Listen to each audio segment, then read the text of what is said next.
The world-famous British detective series, Sherlock Holmes. A Study in Scarlet, Chapter 7, Light in the Darkness. The intelligence with which Lestrade greeted us was so momentous and so unexpected that we were all three fairly dumbfounded. Gregson sprang out of his chair and upset the remainder of his whisky and water.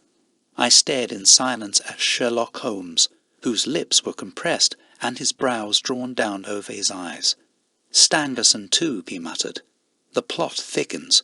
"It was quite thick enough before," grumbled Lestrade, taking a chair.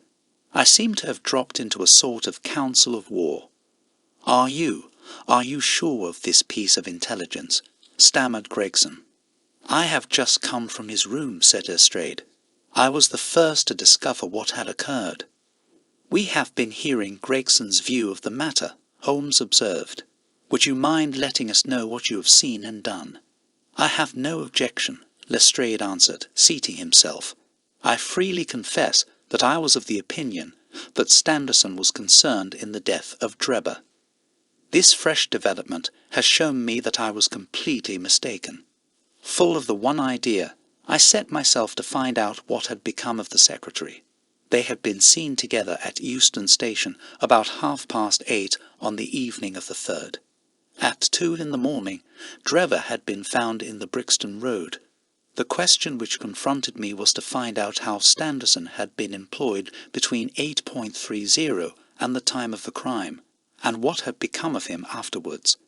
I telegraphed to Liverpool, giving a description of the man, and warning them to keep a watch upon the American boats. I then set to work calling upon all the hotels and lodging-houses in the vicinity of Euston. You see, I argued that if Drebber and his companion had become separated, the natural course for the latter would be to put up somewhere in the vicinity for the night, and then to hang about the station again next morning.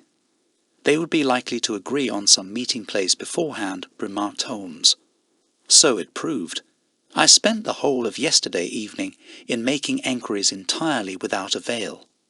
This morning I began very early, and at 8 o'clock I reached Halliday's private hotel in Little George Street. On my enquiry as to whether a Mr. Stangerson was living there, they at once answered me in the affirmative. "No doubt you are the gentleman whom he was expecting," they said. "He has been waiting for a gentleman for 2 days." "Where is he now?" I asked. "He is upstairs in bed. He wished to be called at 9. "I will go up and see him at once," I said. It seemed to me that my sudden appearance might shake his nerves and lead him to say something unguarded. The Boots volunteered to show me the room. It was on the 2nd floor, and there was a small corridor leading up to it. The Boots pointed out the door to me, and was about to go downstairs again, when I saw something that made me feel sickish, in spite of my 20 years' experience. From under the door there curled a little red ribbon of blood, which had meandered across the passage, and formed a little pool along the skirting at the other side. I gave a cry, which brought the Boots back. He nearly fainted when he saw it.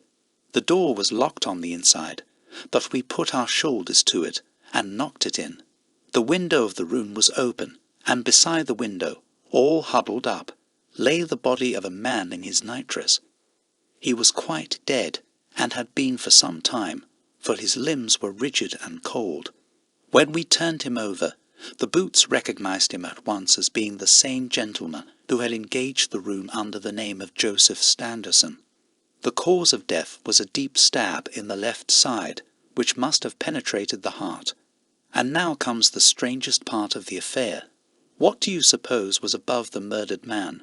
I felt a creeping of the flesh, and a presentiment of coming horror, even before Sherlock Holmes answered.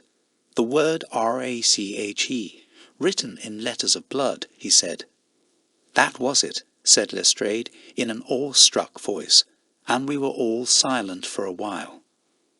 There was something so methodical and so incomprehensible about the deeds of this unknown assassin, that it imparted a fresh ghastliness to his crimes.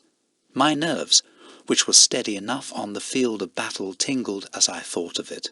The man was seen, continued Lestrade. A milk boy, passing on his way to the dairy, happened to walk down the lane which leads from the mews at the back of the hotel. He noticed that a ladder which usually lay there was raised against one of the windows of the second floor, which was wide open. After passing, he looked back and saw a man descend the ladder. He came down so quietly and openly that the boy imagined him to be some carpenter or joiner at work in the hotel. He took no particular notice of him, beyond thinking in his own mind that it was early for him to be at work. He has an impression that the man was tall, had a reddish face, and was dressed in a long brownish coat.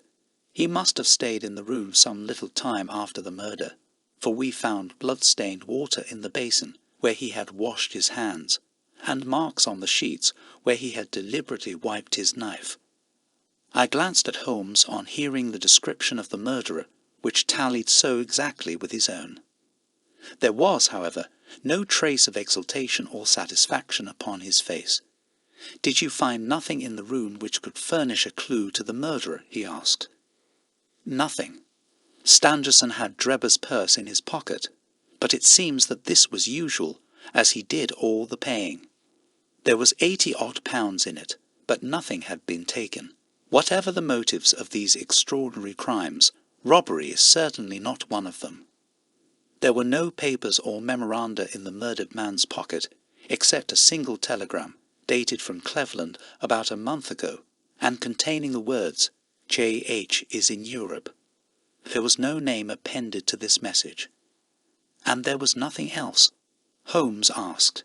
"Nothing of any importance. The man's novel, with which he had read himself to sleep, was lying upon the bed, and his pipe was on a chair beside him. There was a glass of water on the table, and on the window-sill a small chip ointment box containing a couple of pills." Sherlock Holmes sprang from his chair with an exclamation of delight. "The last link," he cried exultantly. "My case is complete." The two detectives stared at him in amazement.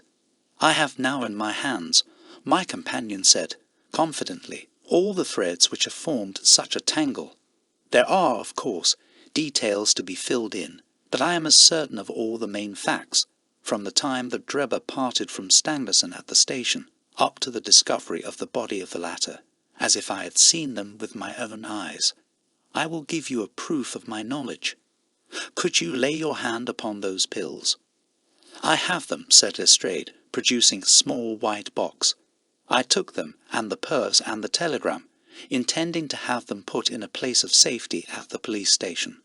It was the merest chance my taking these pills, for I am bound to say that I do not attach any importance to them." "Give them here," said Holmes. "Now, doctor," turning to me, "are those ordinary pills?" They certainly were not. They were of a pearly grey colour, small, round, and almost transparent against the light. "From their lightness and transparency, I should imagine that they are soluble in water," I remarked. "Precisely so," answered Holmes. "Now would you mind going down and fetching that poor little devil of a terrier which has been bad so long, and which the landlady wanted you to put out of its pain yesterday?" I went downstairs and carried the dog upstairs in my arms. Its laboured breathing and glazing eye showed that it was not far from its end. Indeed, its snow-white muzzle proclaimed that it had already exceeded the usual term of canine existence. I placed it upon a cushion on the rug. "I will now cut one of these pills in two," said Holmes, and drawing his penknife, he suited the action to the word. "One half we return into the box for future purposes.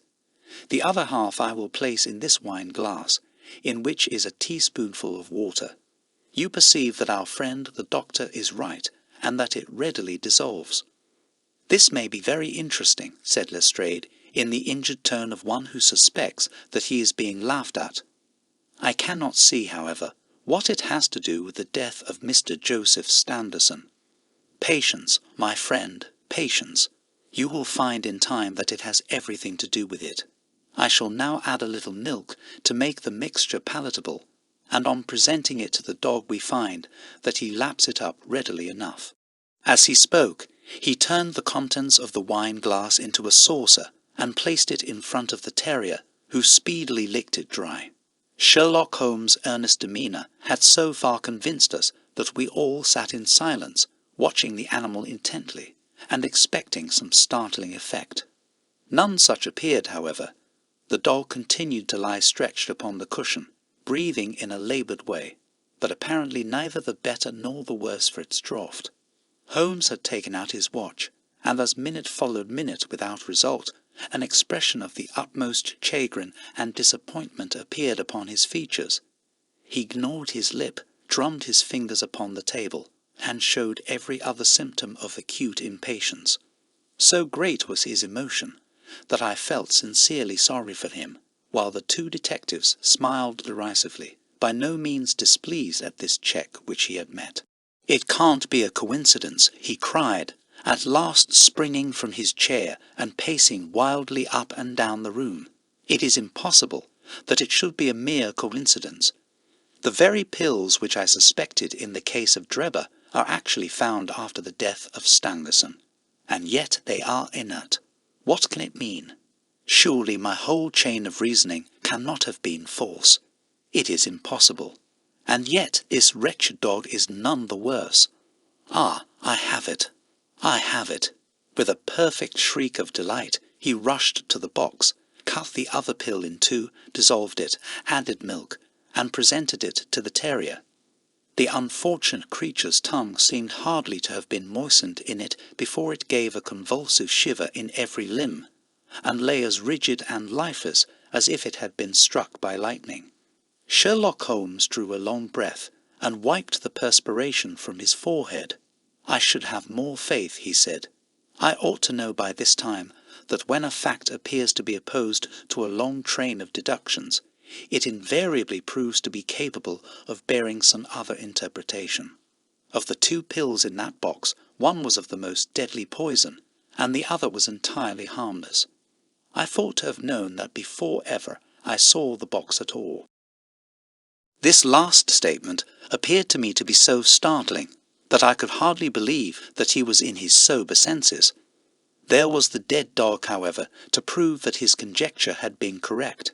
It seemed to me that the mists in my own mind were gradually clearing away, and I began to have a dim, vague perception of the truth. "All this seems strange to you," continued Holmes, "because you failed at the beginning of the inquiry to grasp the importance of the single real clue which was presented to you. I had the good fortune to seize upon that, and everything which has occurred since then has served to confirm my original supposition, and indeed was the logical sequence of it. Hence things which have perplexed you, and made the case more obscure, have served to enlighten me, and to strengthen my conclusions. It is a mistake to confound strangeness with mystery. The most commonplace crime is often the most mysterious because it presents no new or special features from which deductions may be drawn. This murder would have been infinitely more difficult to unravel had the body of the victim been simply found lying in the roadway, without any of those outre and sensational accompaniments which have rendered it remarkable.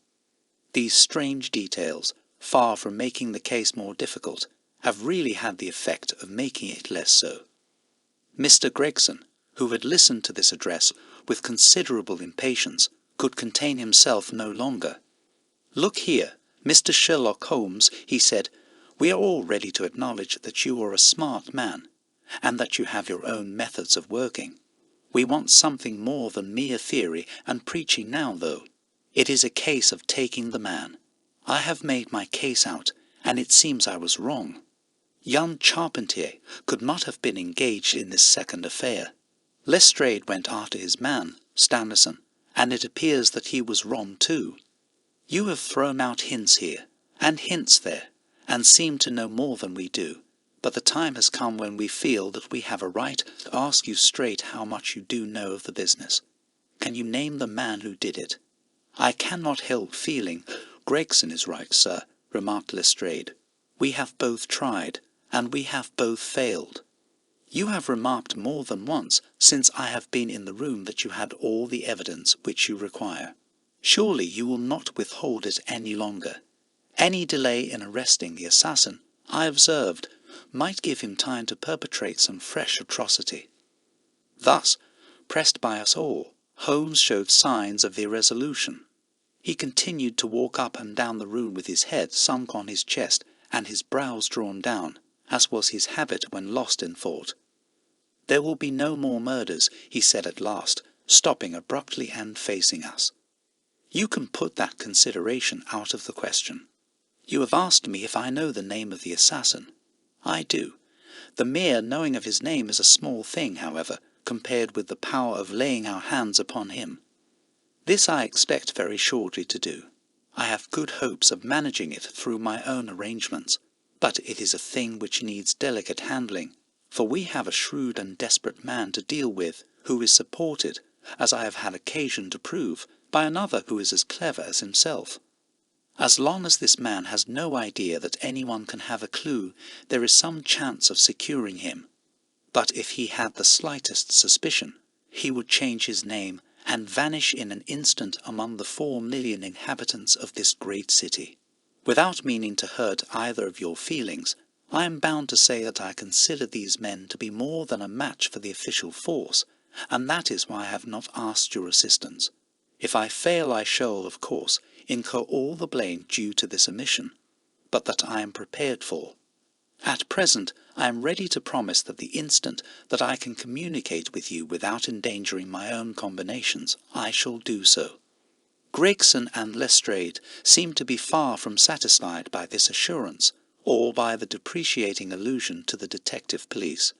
The former had flushed up to the roots of his flaxen hair, while the other's beady eyes glistened with curiosity and resentment. Neither of them had time to speak, however, before there was a tap at the door, and the spokesman of the street Arabs, young Wiggins, introduced his insignificant and unsavoury person. "Please, sir," he said, touching his forelock, "I have the cab downstairs." "Good boy," said Holmes blandly. "Why don't you introduce this pattern at Scotland Yard?" He continued, taking a pair of steel handcuffs from a drawer. "See how beautifully the spring works. They fasten in an instant." "The old pattern is good enough," remarked Lestrade, "if we can only find the man to put them on." very good," said Holmes, smiling. "The cabman may as well help me with my boxes. Just ask him to step up, Wiggins." I was surprised to find my companion speaking as though he were about to set out on a journey, since he had not said anything to me about it. There was a small portmanteau in the room, and this he pulled out and began to strap. He was busily engaged at it when the cabman entered the room. "Just give me a help with this buckle, cabman," he said, kneeling over his task, and never turning his head. The fellow came forward with a somewhat sullen, defiant air, and put down his hands to assist. At that instant there was a sharp click, the jangling of metal, and Sherlock Holmes sprang to his feet again. "Gentlemen," he cried, with flashing eyes, "let me introduce you to Mr. Jefferson Hope, the murderer of Enoch Drebber and of Joseph Stangerson." The whole thing occurred in a moment, so quickly that I had no time to realize it. I have a vivid recollection of that instant, of Holmes' triumphant expression, and the ring of his voice, of the cabman's dazed, savage face, as he glared at the glittering handcuffs which had appeared as if by magic upon his wrists. For a second or two we might have been a group of statues. Then, with an inarticulate roar of fury, the prisoner wrenched himself free from Holmes's grasp, and hurled himself through the window. Woodwork and glass gave way before him, but before he got quite through, Gregson, Lestrade and Holmes sprang upon him like so many staghounds. He was dragged back into the room, and then commenced a terrific conflict. So powerful and so fierce was he, that the 4 of us were shaken off again and again. He appeared to have the convulsive strength of a man in an epileptic fit. His face and hands were terribly mangled by his passage through the glass, but loss of blood had no effect in diminishing his resistance. It was not until Lestrade succeeded in getting his hand inside his neckcloth and half strangling him that we made him realize that his struggles were of no avail, and even then we felt no security until we had pinioned his feet as well as his hands. That done, we rose to our feet breathless and panting. "We have his cab," said Sherlock Holmes. "It will serve to take him to Scotland Yard. And now, gentlemen," he continued with a pleasant smile, "we have reached the end of our little mystery. You are very welcome to put any questions that you like to me now, and there is no danger that I will refuse to answer them."